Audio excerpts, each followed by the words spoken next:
안녕하십니까. 삼성서울병원 허규현입니다.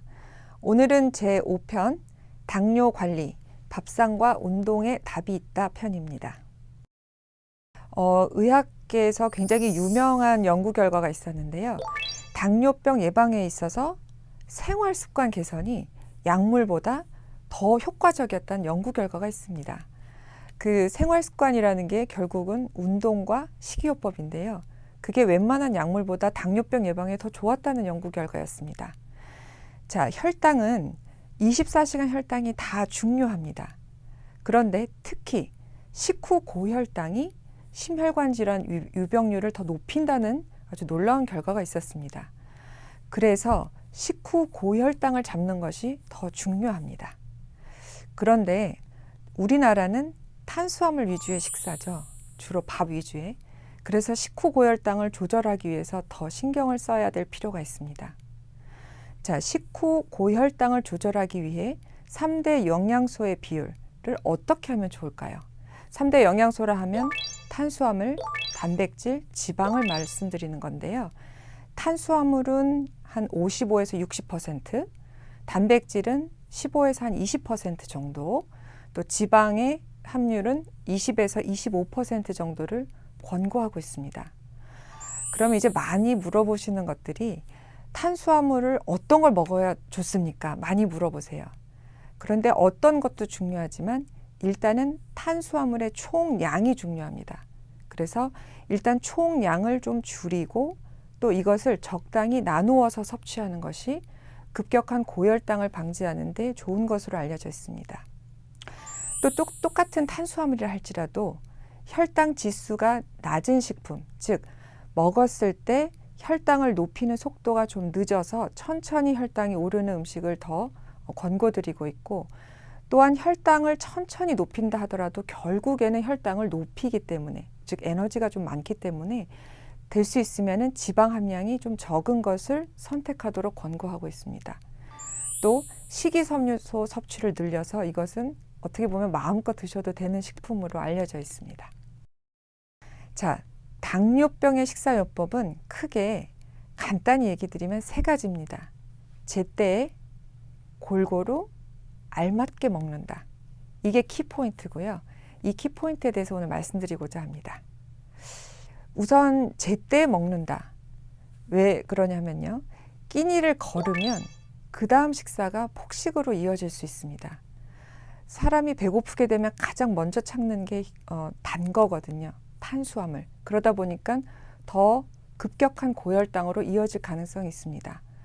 또 끼니를 거를 때 발생할 수 있는, 특히 약물을 드시거나 인슐린 주사를 맞는 경우에는 저혈당 위험이 있기 때문에 특히 끼니를 제때 먹는 것이 중요하다고 하겠습니다. 두 번째로는 골고루 먹는다입니다.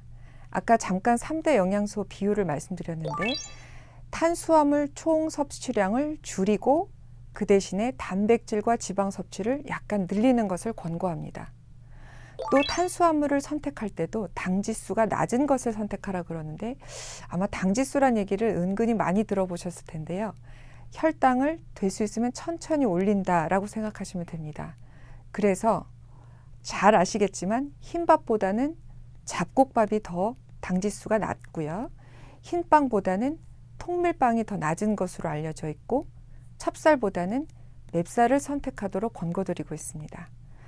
또 채소류라든지 해조류, 우엉 등 이런 거는 식이섬유소 함량이 높은 식품이거든요. 그것은 비교적 마음껏 드시도록 권고드리고, 또 과일, 사실 과당이기 때문에 좀 제한이 필요해요.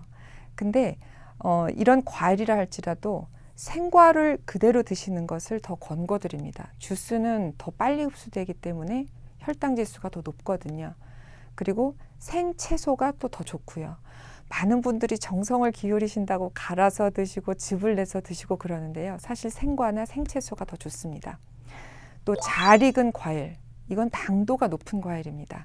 따라서 될 수 있으면 이런 당도 높은 과일은 좀 피하시는 게 좋고요. 식사 시에도 어떤 것이 좋다고 한 가지만 먹는 것보다는 이렇게 3대 영양소가 골고루 갖추어지고 플러스 식이섬유소가 많이 들어있는 음식을 골고루 섭취하는 등을 권고드립니다. 또 너무나 당연하지만 세 번째는 알맞게 먹는다입니다. 본인에게 필요한 총 열량을 일단 영양사나 아니면 계산을 통해서 일단 아셔야 됩니다. 표준 체중 대비 내가 체중을 유지할 것인가 또는 줄일 것인가, 조금 활동이 많기 때문에 늘릴 것인가에 따라서 하루 총 필요한 열량을 계산하시고요. 그러면 대개는 좀 줄이고 싶어 하신 분이 많으시잖아요. 과체중이 있거나 좀 비만한 2형 당뇨 환자에서는 섭취 에너지를 제한하는데 한 체중의 7% 정도 감량하시는 것을 권고드리고 있습니다. 그렇게 알맞게 먹는 것이 중요하다고 하겠습니다. 자, 많은 분들이 이렇게 말씀을 드려도 대부분 집에서 이렇게 먹지 못해요 라고 말씀하세요. 밖에서 먹는 경우가 많기 때문에 본인이 선택하실 수 없다는 겁니다. 그러면 여러 가지 다양한 외식에서 어떤 점을 주의하면 좋을지 말씀드리도록 하겠습니다. 우선 한식이 상당히 좋은 점이 많습니다. 그러나 주의해야 될 점도 있는데요. 염분 함량이 많은 국, 찌개류, 또 젓갈류, 장아찌 이런 섭취는 좀 줄이시고요. 탕류에는 대부분 소금이나 아니면 기름이 많기 때문에 국물 섭취를 좀 줄이시는 것이 좋습니다. 또 채소 섭취를 위해서는 다양한 나물류를 섭취하는 것을 권고드립니다. 자, 이렇게 따지면은 어떤 식품이 좋으냐 하면은 여러 가지 식품군이 골고루 포함되어 있는 비빔밥이나 쌈밥 그리고 한정식 그런 것이 좋은 외식이 될 수 있습니다. 또 일식도 많이 가시죠. 자, 일식은 사실 생선 위주의 식단이 많고 그래서 단백질이나 불포화 지방산을 함유한 생선을 적절히 드신다면 상당히 바람직할 수 있습니다. 그러나 초밥을 드시게 되면은 밥량에 좀 주의를 하셔야겠습니다.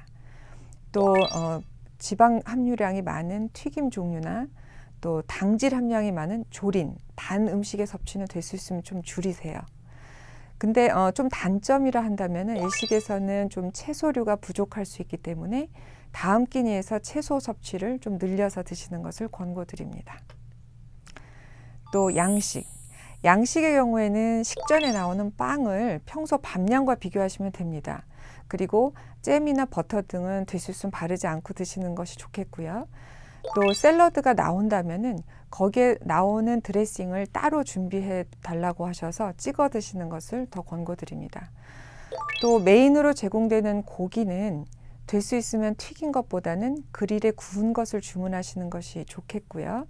이제 마지막으로 디저트를 드실 때는 녹차나 블랙커피를 선택하시도록 권고드립니다.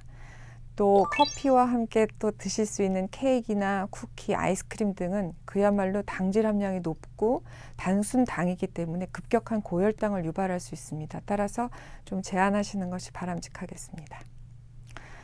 중식, 다들 상식적으로 아시겠지만 굉장히 칼로리가 높겠죠. 지방과 염분이 많이 들어있기 때문에 자주 이용하시지 않는 것을 권고드리고요. 특히 이제 좋아하시는 탕수육 같이 기름에 튀긴 고열량 음식은 1회 섭취량을 줄이시고 특히 이제 소스 같은 경우는 따로 찍어서 드시는 게 좋겠고요. 면류를 선택하신다 그러면 야채나 좀 건더기가 많은 걸 선택하시는 게 좋겠고 면류 역시 탄수화물이기 때문에 자신에게 알맞는 정도 국수량을 좀 제한하시는 게 좋겠습니다. 잘 가실 일이 있을지 모르겠는데요. 분식 같은 경우는 그야말로 면류가 많아서 탄수화물이거든요. 그리고 어육류나 채소고는 당연히 부족하게 되겠고요. 그래서 될 수 있으면 면류는 본인한테 맞게 좀 제한하시고 다음 끼니에서 단백질이라든지 채소군을 보충하실 것을 권고드립니다. 자, 패스트푸드. 어쩔 수 없이 가게 되는 상황도 있습니다. 그런 때 전보, 더블, 킹사이즈, 자이언트, 센 메뉴 이런 거는 안 되고요. 주니어나 싱글, 레귤러라고 쓰여진 메뉴를 선택하시도록 하고요. 튀긴 것보다는 구운 거나 찐 것을 선택하시고 될 수 있으면 기름기가 적은 닭 가슴살을 권고드립니다. 또 여기에 얹어서 드실 수 있는 토핑이나 소스 등은 지방 함량이 많기 때문에 될 수 있으면 안 드시는 것을 권고드립니다. 예, 다음은 너무나 많이 궁금해하시는 음주에 대해서 말씀드리겠습니다. 이 알코올은 당대사와 아주 많은 관련이 있습니다. 알코올은 간에서 포도당 신생 합성과 글라이코겐을 분해를 억제하기 때문에 만일 음주를 하시는데 탄수화물을 적게 섭취하시거나 식사를 거르고 음주를 먼저 하게 되는 경우에는 저혈당이 올 수 있습니다. 그렇다고 탄수화물을 같이 많이 드신다. 이런 때 또한 문제가 될 수 있는데요. 대부분 우리 체세포는 알코올을 당보다는 더 먼저 소비하게 됩니다. 따라서 혈중에는 그대로 혈당이 높은 상태로 있습니다. 그러면 반응적으로 인슐린이 많이 나오게 되는데 그렇기 때문에 이후에 반응성 저혈당이 올 수 있습니다. 따라서 고혈당과 저혈당 위험이 다 있는 거죠. 그렇기 때문에 음주는 혈당 관리에 사실 나쁜 영향을 미치므로 혈당 조절이 아주 잘 되는 경우에만 1일 한두 잔 범위로 제한하는 게 좋고요. 만일 간질환이나 고지혈증을 동반한 그런 비만한 당뇨 환자에서는 사실 금주를 하시는 것을 권고드립니다. 자, 가장 중요한 게 식이 관리고 그 다음에 두 번째, 운동 비법이 또 있습니다. 자, 운동에는 두 가지 종류가 있습니다. 흔히 많이 들어보신 게 유산소 운동입니다. 또 유산소 운동만으로는 다 되지가 않거든요.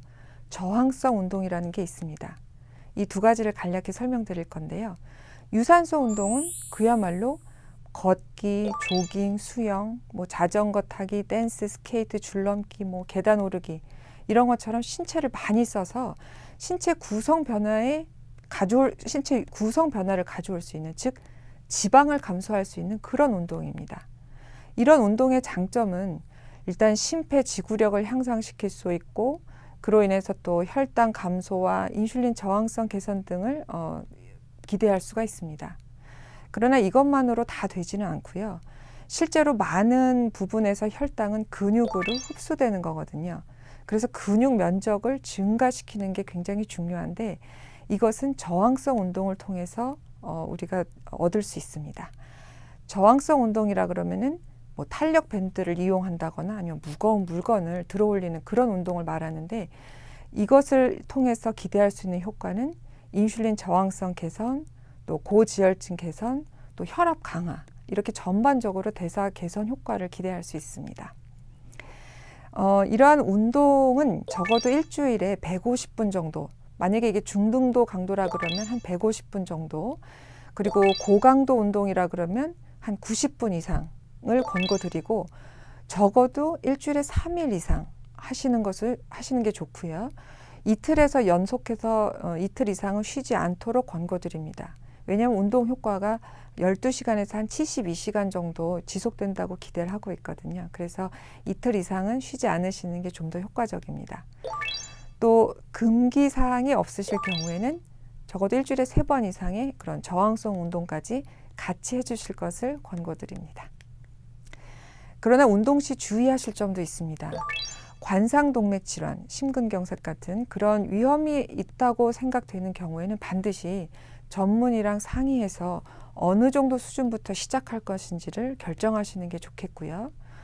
더군다나 인슐린이라든지 아니면 경구 혈당 강화제를 드시는 분은 그 운동 전후에 용량 조절이 필요할 수 있기 때문에 이것도 반드시 전문의와 요령을 먼저 상의하신 후 운동을 하시는 것이 좋겠습니다. 또 당뇨병 합병증 중에서 눈, 망막병증이 있는 분에서는 이 과도한 운동을 갑자기 하셨을 경우에 망막 출혈이라든지 망막 박리의 위험이 있기 때문에 이건 역시 전문의와 상의하셔서 내 운동 강도와 시간을 조절하시는 것이 좋겠습니다. 네, 이상 5편에서는 당뇨 관리에서 가장 중요한 식이와 운동에 대해서 말씀드렸습니다. 다음 마지막 6편에서는 당뇨에 관해서 여러 가지 궁금해하시는 것들 10가지 오해와 진실 편입니다. 이상입니다.